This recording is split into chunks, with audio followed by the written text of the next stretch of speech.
La parole est à présent à Madame Marine Le Pen, présidente du groupe Rassemblement national.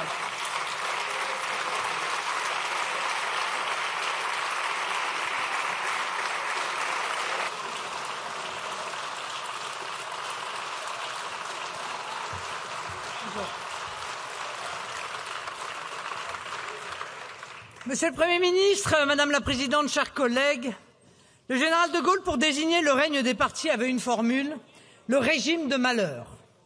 En disant cela, le général croyait décrire le passé, celui de la 4e République.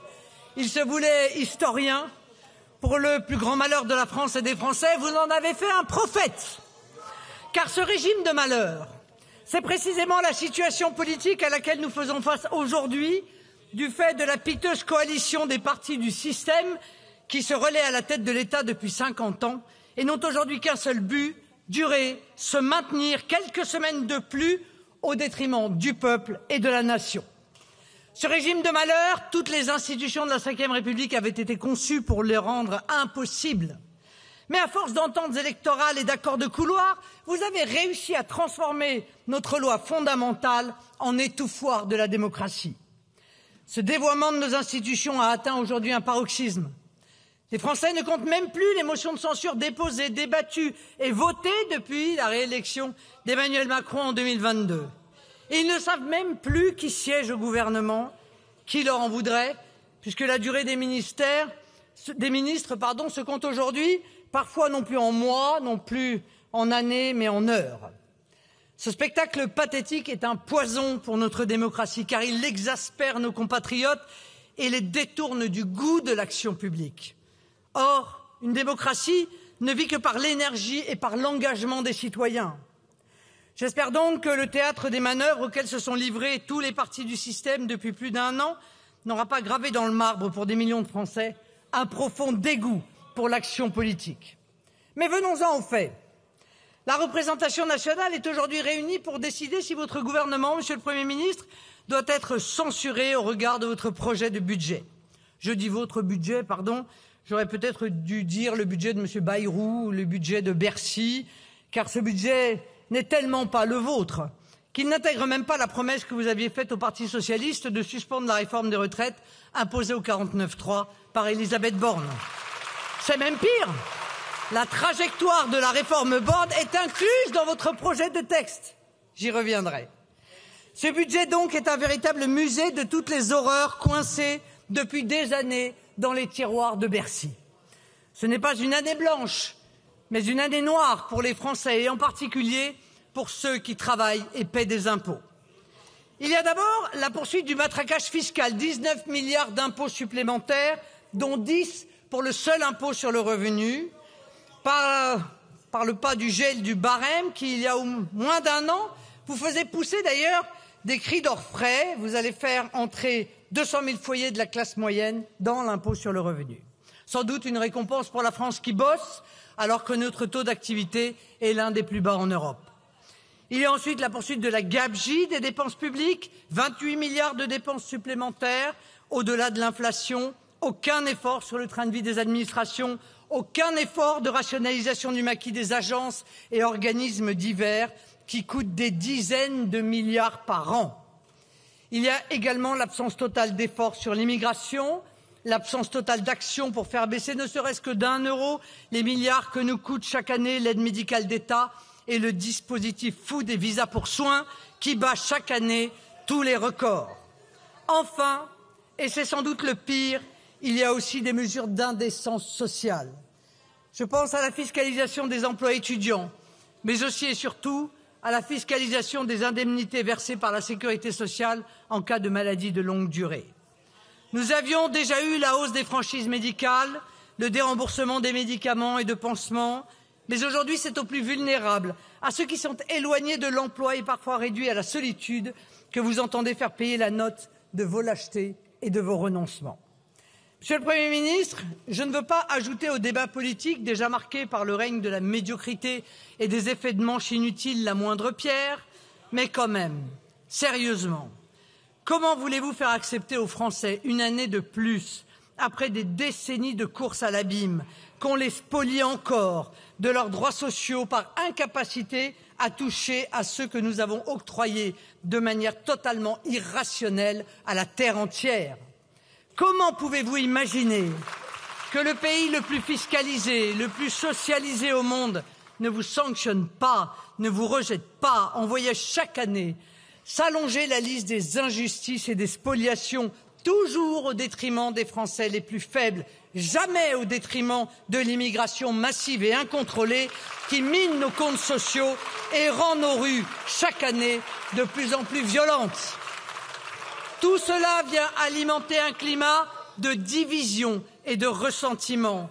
Tout cela vient aggraver la situation déjà gravissime de nos finances publiques après 8 ans de quoi qu'il en coûte macroniste, sous l'œil effaré des marchés financiers qui nous prêtent des fonds, mais aussi des contribuables, ménages et entreprises qui devront payer la note fiscale de ce champ de ruines budgétaires. Voilà pourquoi, Monsieur le Premier ministre, nous voterons sans hésiter la censure de votre gouvernement. Tout simplement parce que ce budget n'est pas un budget, c'est-à-dire la somme de choix politiques. Ce budget est l'acte ultime, nous l'espérons, d'un système politique à bout de souffle, à bout d'idées, et qui n'aura rien produit d'autre qu'un pays à bout de force, à force de saignée fiscale et de brutalisation sociale. Il n'y a qu'à observer, pour s'en convaincre, les statistiques publiques. Les faillites d'entreprises, et en particulier de TPE et PME, battent tous les records depuis des décennies. Le taux de pauvreté, les difficultés d'accès aux soins médicaux ou au logement explosent. Et l'immigration, je l'ai déjà rappelé, est elle aussi, comme notre dette publique, hors de contrôle. Tel est l'état de la France que nous laisse Emmanuel Macron. Tel est le pays que nous devrons redresser, car tôt ou tard, c'est au Rassemblement national que reviendra cette mission et nous la mènerons à bien. Mais ce que je viens de rappeler, Monsieur le Premier ministre, ce sont des évidences. Je crois et même j'espère ne rien vous avoir appris en disant tout cela. Et c'est sans doute ce qu'il y a de plus lamentable dans la situation politique que nous traversons. Les maux de la France sont parfaitement connus, sauf peut-être d'un carteron de gauchistes enfermés dans le déni du réel. Les remèdes aussi sont connus. Il ne manque qu'une chose, le courage de les mettre en œuvre. Mais quand la classe politique fait le choix collectif du déni du réel pour préserver ses petits intérêts, rien n'est possible. C'est précisément cela que nous vivons aujourd'hui. Tout a révélé au cours des derniers jours que votre seul objectif était d'éviter de nouvelles élections, de contourner le peuple, de le réduire au silence, de l'invisibiliser. En déposant ce budget, vous assumez de vous couper un membre, en renonçant à la seule véritable réforme qu'Emmanuel Macron ait conduite, celle des retraites. Une réforme pour laquelle, soit dit en passant, vous aviez mis le pays à feu et à sang avant d'y renoncer 18 mois plus tard pour un fauteuil passablement élimé. L'Assemblée nationale va voter dans quelques instants 2 motions de censure. Et si une majorité de députés veulent votre départ, l'insondable sottise des postures des uns et des autres pourrait vous sauver. Si LFI refuse de voter notre motion et les quelques LR convaincus par la censure, celle déposée par LFI, ils condamneraient ainsi par leur sectarisme et leur égoïsme le plus stupide et obtus les Français à subir votre budget de malheur.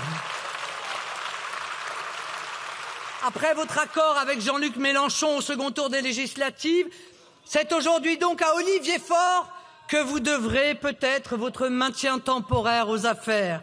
Un dirigeant visionnaire qui jusqu'à hier ne savait même pas par quel véhicule juridique allait être suspendu, puisque c'est là l'objet de l'accord de la honte conclu par les socialistes, la réforme des retraites d'Elisabeth Borne. Cet accord, après de multiples rencontres entre vous, les alliés de M. Faure apprécieront, n'est pas seulement honteux, il est placé sous le signe de la tromperie et de la malhonnêteté, car rien ne nous dit que cet amendement suspendant la réforme Borne survive à un rejet du PLFSS, à une réécriture par le Sénat, au passage au CMP, à une possible censure du Conseil constitutionnel en tant que cavalier budgétaire, voire à sa disparition en cas de budget par ordonnance. Oh, vous aurez alors beau jeu de vous cacher derrière sa censure puisque c'est un sport national en Macronie. C'est ainsi que vous avez laissé votre loi sur l'immigration être vidée de sa substance l'an dernier, ce qui avait comblé d'est, paraît-il, Emmanuel Macron lui-même. Mais il y a encore mieux que les mesquines trahisons habituelles, il faut bien l'avouer, des socialistes, qui se retrouvent à cautionner la brutalisation sociale des plus faibles et le gel une année de plus du point d'indice de la fonction publique. Il y a donc mieux. Il y a M. Wauquiez, il y a LR. Après avoir fait campagne pendant des mois sur son refus de se dissoudre dans le macronisme, M. Wauquiez donc a enfin clarifié sa position. C'est parce qu'il préférait en réalité se dissoudre dans le socialisme. Et soutenir d'un même geste la suspension de la réforme Borne et la désindexation des retraites. Merci, Monsieur Wauquiez, pour cette clarification bienvenue. Vos électeurs apprécieront. Voilà donc le visage, Monsieur le Premier ministre, de ceux qui vous permettront aujourd'hui peut-être de durer quelques semaines de plus. Tous ces partis unis par la terreur de l'élection, à tel point qu'ils en ont oublié qu'ils devaient, dit notre Constitution, concourir à l'expression du suffrage. Désormais, ils sont tous d'accord pour concourir à éviter la tenue d'élections. Et par pudeur, je n'évoquerai pas les déclarations de vos propres alliés, entre Édouard Philippe, qui appelle à la démission du président de la République mais refuse la dissolution, et Gabriel Attal, qui dit ne plus rien comprendre à Emmanuel Macron, mais continue d'afficher son soutien au gouvernement. On s'y perd. Tout cela est pathétique. Tout cela sera bien vite, je l'espère, rangé au rang de mauvais souvenirs. La vérité, chers collègues, et j'en terminerai par là, c'est que vous n'échapperez pas au vote des Français. Vous aurez tout fait, tout entrepris, tout sacrifié pour éviter de retourner aux urnes, mais vous y retournerez. Et vous devrez la tête basse et la mine déconfite retourner devant vos électeurs avec le déshonneur de ceux qui, pendant des mois, auront joué la montre. Le Rassemblement national, lui, attend le jour de la dissolution avec une impatience croissante.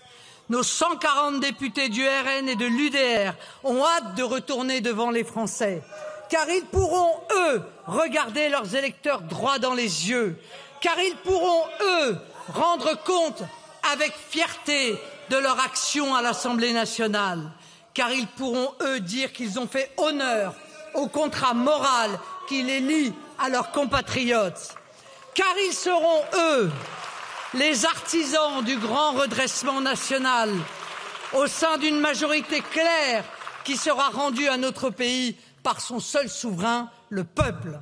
Et ce n'est pas à vous que je veux m'adresser maintenant, mais à nos concitoyens. Mes chers compatriotes, ne laissez personne vous dire que nous traversons une crise politique. Ce n'est pas une crise politique, c'est une crise politicienne, une crise de vieux partis fatigués qui n'ont pour seul projet que d'empêcher le Rassemblement national d'arriver au pouvoir. Mes chers compatriotes, ne laissez personne vous dire que nous traversons une crise de régime. Ce n'est pas une crise de régime, c'est la crise d'un régime, celui des partis, et il est en train de prendre fin. Mes chers compatriotes, vous allez demain retourner aux urnes et la nouvelle Assemblée que vous aurez élue pourra alors voter dès son installation une loi spéciale et le nouveau gouvernement présentera ensuite son budget, un budget reflétant les choix politiques exprimés par le vote du peuple français. Et ce sera enfin le retour de la vraie stabilité, pas celle des postes de vieux notables fatigués, s'il vous plaît, mais celle d'un pays et d'un peuple à qui nous aurons enfin redonné confiance et espérance. Dans tous les cas, car c'est en démocratie de loi incontournable, c'est à vous, peuple souverain, que reviendra le dernier mot. Avec toute notre force et notre détermination, nous lui rendrons le pouvoir. Voilà aujourd'hui le seul chemin à prendre, celui de la démocratie. Je vous remercie, Madame Le Pen.